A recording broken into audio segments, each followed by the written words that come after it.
Bertemu lagi dengan saya di cerita horor seru. Kali ini saya akan bercerita tentang Pongo di Gorontalo. Oke, langsung saja masuk di ceritanya. Assalamualaikum, kenalkan nama saya Zaki. Sebelumnya saya mohon maaf jika terdapat kekurangan dalam tulisan saya ini. Karena jujur ini adalah tulisan perdana saya tentang pengalaman saya mengenai kejadian mistis pasca sebulan lebih saya menemukan website ini. Cerita ini betul-betul terjadi di daerah saya dan bukan sekedar mengada-ngada. Saya adalah anak berdarah keturunan asli Sulawesi. Lebih tepatnya di Gorontalo, sebuah provinsi termuda di Indonesia, sebuah daerah yang wilayahnya seperempat dari luas Pulau Sulawesi. Mungkin teman-teman semua belum terlalu mengenal betul daerah saya. Untuk itu saya memberikan sedikit gambaran mengenai tanah kelahiran saya ini. Seperti halnya daerah-daerah lain pada umumnya, Gorontalo juga memiliki cerita atau mitos tersendiri, di antaranya tentang sosok makhluk yang melegenda di Gorontalo yang masyarakat menyebutnya Pongo. Sosok ini hampir mirip dengan sosok Kunyang di Kalimantan atau Palasik di Sumatera Barat. Hanya saja perbedaannya terletak pada mangsanya. Dan Pongo hanya dimiliki oleh kaum wanita saja. Jika Kunyang hanya mengganggu wanita hamil, lain halnya dengan Pongo. Makhluk ini senantiasa menyerang siapa saja yang dianggap musuh. Pada umumnya, Pongo bukanlah penganut ilmu hitam, melainkan perbuahan wujud dari seorang perempuan tua menjadi makhluk berlidah panjang, berambut panjang hingga mata kaki, dan tubuhnya telanjang. Makhluk ini selalu berkeliaran atau terbang pada saat hari menjelang petang hingga larut malam untuk memburu organ tubuh manusia, yakni usus. Hal ini disebabkan karena kepercayaan masyarakat Gorontalo dari zaman ke zaman yang mengharamkan setiap orang untuk tidur di senja hari pada waktu pergantian siang dan malam. Pongo bisa dikatakan adalah sebagian roh manusia yang dipakai jin jahat untuk memangsa setiap orang yang dianggap musuh oleh pemilik roh tersebut saat pemiliknya yang perempuan itu sedang di dalam bawah sadarnya atau di alam bawah sadarnya atau sedang tidur. Oleh karena itu wajah Pongo ini mirip dengan pemiliknya. Ciri-ciri perempuan yang memelihara Pongo yaitu keadaan emosinya cepat meningkat. Wanita tersebut bisa cepat emosi dan dia sering menggunakan kelamin sapi sebagai lauknya sehari-hari. Kita bisa mengetahui kemunculan makhluk ini dengan suaranya yang mirip dengan burung gagak. Jika suaranya terdengar kencang, berarti dia sedang jauh. Dan bila suaranya pelan atau kecil, berarti dia di sekitar kita. Makhluk ini takut dengan lidi. Untuk itu, jika kita bertemu dengan sosok ini, maka pukullah lidi itu ke tanah 3 kali dan dia akan jatuh. Kemudian makhluk tersebut harus diantar ke pemiliknya. Dengan adanya mitos ini, dari dulu di daerah kami sering sekali para orang tua melarang putri mereka agar tidak tidur pada saat matahari terbenam. Kata mereka, "Dila potuluhu lolango nou momiyahe ponggoyo," yang artinya, "Jangan tidur sore-sore nak, nanti kamu bisa memelihara Ponggo." Dan iya, itu terbukti. Pertengahan tahun 1999, saya lupa bulannya, di desa saya heboh dengan meninggalnya tukang jahit secara tidak wajar. Jenazahnya diketemukan dengan kondisi, anusnya berlubang sebesar kepalan tangan orang dewasa. Almarhum sempat diotopsi dan hasilnya jenazah dinyatakan telah kehilangan salah satu organnya, yaitu usus. Dan kasus ini sempat dimuat di surat kabar Gorontalo Post edisi 1999. Korban bernama Husin, seorang duda yang berprofesi sebagai tukang jahit. Sampai saat ini kasusnya belum menemukan titik terang.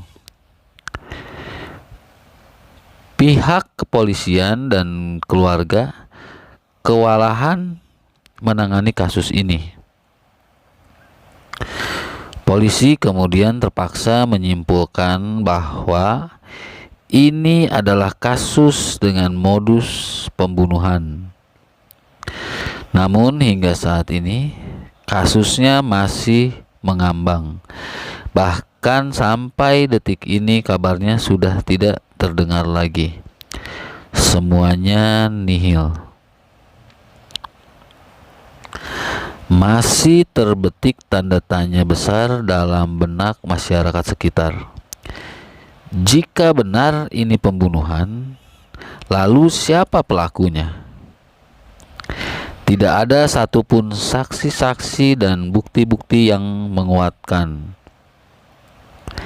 Akhirnya, masyarakat mengaitkannya dengan cerita kemunculan makhluk Ponggo di atas genteng rumah Pak Husin 2 malam sebelum almarhum meninggal.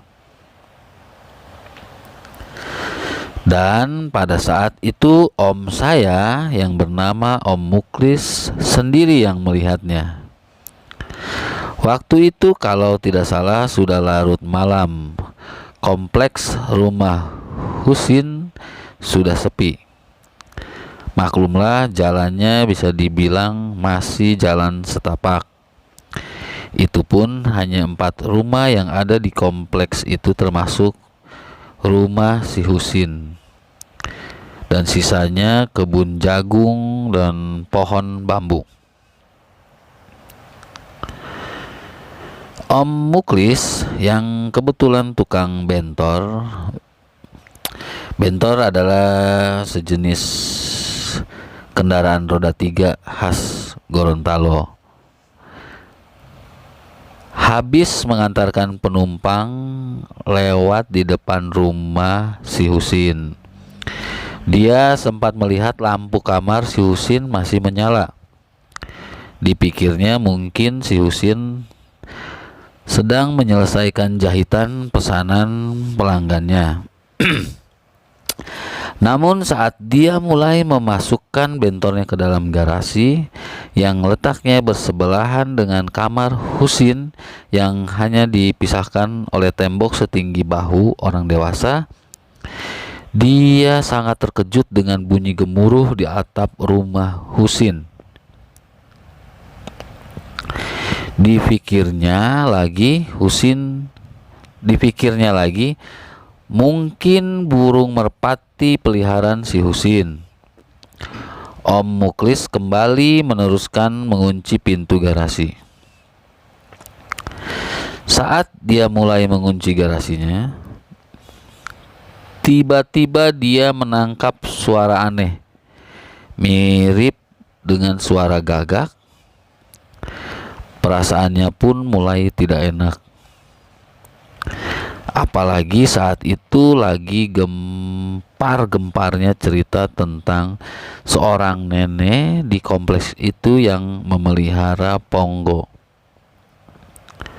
Dalam benaknya dia bertanya,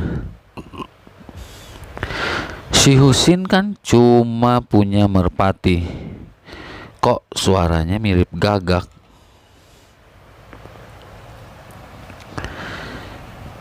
Makin didengar suara itu makin pelan. Om Muklis penasaran, akhirnya dia memutuskan memanjat tembok yang memisahkan kamar Husin dan garasi bentornya. Dia mengamati sekeliling pekarangan hingga jendela kamar Husin. Lampu kamar yang tadinya menyala sekarang sudah padam. Pikirnya, mungkin Husin sudah selesai menjahit. Suara gagak yang didengar Om Muklis pun kini terdengar samar-samar.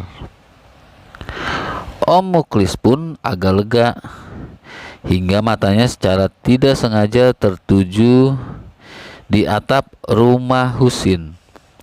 Alangkah terkejutnya Om Muklis ketika saat itu dia sadar bahwa sosok makhluk berambut panjang tanpa busana dengan lidah menjulur panjang keluar sedang mengamati dia dengan bola mata sebesar pingpong. Makhluk itu bertengger di sela-sela atap rumah dengan tiang antena rumah si Husin dengan posisi jongkok. Om Muklis pun terdiam kaku, dicekam ketakutan yang sangat besar. Ayat kursi Al-Ikhlas adalah ucapan pertama yang spontan keluar dari bibirnya. Dia tidak dapat bergerak seketika. Hampir sekian detik dia bertatapan dengan makhluk jadi-jadian tersebut. Sampai ketika dia sadar kalau makhluk itu sudah hilang dengan meninggalkan teriakan yang kencang. Om Muklis pun dengan segera melompat dari tembok dan berlari cepat menuju rumahnya. Dia tak sadar kalau kunci garasinya belum dicabut dari grendel pintu garasi. Om Muklis sudah tidak peduli, dia ketakutan. 2 hari setelah kejadian itu, Om Muklis belum cerita apa-apa kepada istrinya tentang apa yang dilihatnya malam itu. Hingga saat 3 hari setelah kematian Husin, kemudian dia membeberkannya kepada masyarakat. Dan terus terang cerita ini saya dengar langsung dari Om Muklis. Mendengar kejadian itu awalnya saya tidak begitu percaya. Hingga pengalaman saya 2 tahun yang lalu membuktikannya. Pada bulan Oktober tahun 2009, warga di kampung sebelah kembali digegerkan dengan kabar mengerikan, yakni seorang ibu yang berprofesi sebagai tukang pijit diduga warga adalah makhluk jadi-jadian atau pongo. Saat itu saya masih duduk di bangku kuliah semester 2 jurusan akuntansi dan bertepatan dengan minggu-minggu menjelang ujian akhir semester. Dari kecil saya sudah tinggal bersama tante-tante saya. Rumah kami terletak 100 meter dari jalan raya, melewati gang selebar 3 meter, Malam itu malam Rabu. Saya ada jadwal semester untuk mata kuliah pengantar bisnis. Jam sudah menunjukkan pukul setengah 10 malam. Saya melihat belum ada satupun teman-teman yang maju mengantarkan hasil ujian mereka ke depan kelas. Padahal saya sudah selesai mengisi seluruh soal-soal, baik soal-soal transaksi maupun soal-soal pilihan ganda.